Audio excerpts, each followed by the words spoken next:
हरिओम. अष्टावक्र गीता योगदास श्री जय गणेश जोशी यांचे प्रवचन. अध्याय 20 जीवनमुक्ती. श्लोक क्रमांक 1. जनक उवाच. क्व भूतानि क्व देह वा केंद्रियाणि क्व वा मनः क्व शून्यं क्वच नैराश्यं मत्स्वरूपे निरंजनी. भावार्थ.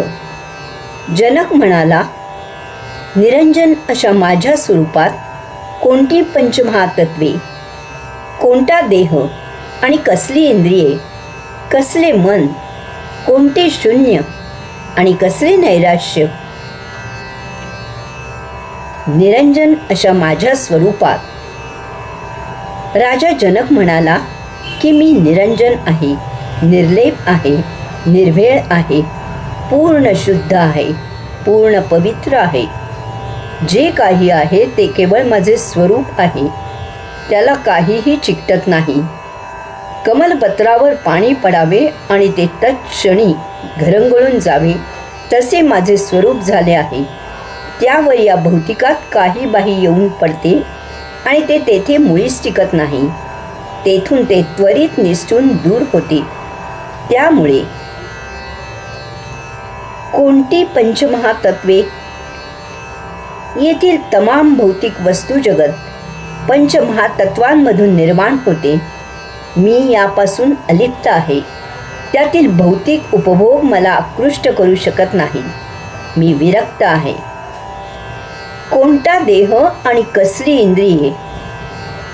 मी देहादी इंद्रियांच्या अतीत पार पलीकडे गेलो आहे. देह आणि इंद्रिये जीवित राहण्यासाठी जे करतात त्याला मी केवळ साक्षी असतो. कसले मन. मी मनातीत झालो आहे. मी आत्मेच्छेने व्यवहार करतो. माझे मन निष्प्रभ झाले आहे. त्यामुळे माझे आचरण पूर्ण शुद्ध आणि पवित्र आहे. येथे उपभोगांना थारा नाही. कोणते शून्य. मन, तमाम वस्तुजगत, देह, इंद्रिये यांचा प्रभाव नसल्यामुळे एक शून्यावस्था प्राप्त झाली आहे. विशेष म्हणजे मी त्या शून्यावस्थेतही नाही. मी त्या पलीकडे पूर्णावस्थेत आहे. कसले नैराश्य. सम्राट म्हणून राज्य चालविताना सुखदुःख देणारे प्रसंग होत असतात, परंतु मी साक्षी राहत असल्यामुळे मला नैराश्य येत नाही.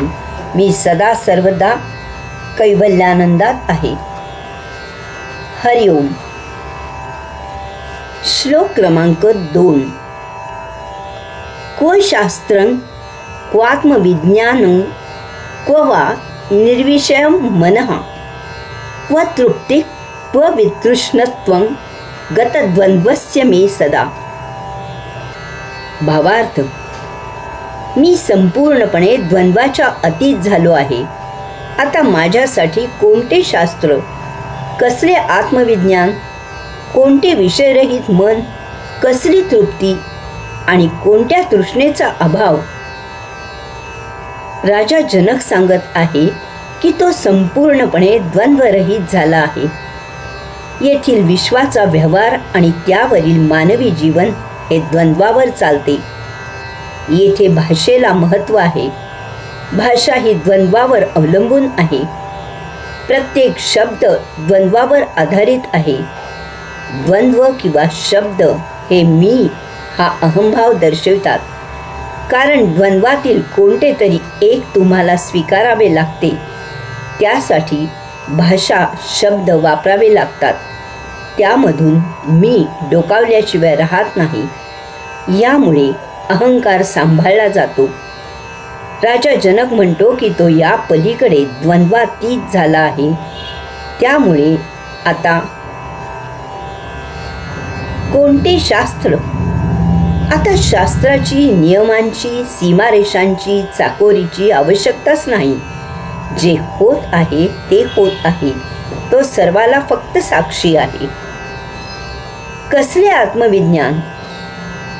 तो स्वतःच आत्मा, परमात्मा स्वरूप झाला आहे. त्याला आता कसलेही भौतिक विज्ञान किंवा आध्यात्मिक आत्मविज्ञान उपयोगी नाही. कोणते विषयरहित मन? आता मनच शिल्लक नाही. येथे विषय वासना उद्भवण्याचा प्रश्नच येत नाही. त्यामुळे विषयरहित मनाचाही प्रश्न नाही. कसली तृप्ती? काही वासना कामनाच नाहीत आणि मनही नाही. तेथे तृप्तीचाही प्रश्न येत नाही. जेथे वस्तू नाहीत आणि भांडेच नाही, तेथे भांड्यात काही ठेवण्याचा प्रश्नच उद्भवत नाही. कोणत्या तृष्णेचा अभाव? येथे वस्तू नाहीत, विषय नाहीत, मनोकामना नाहीत. त्यामुळे तहान नाही आणि भूकही नाही. त्यामुळे तृष्णा असण्याचा आणि ती शमवण्याचाही प्रश्न नाही. हरिओम.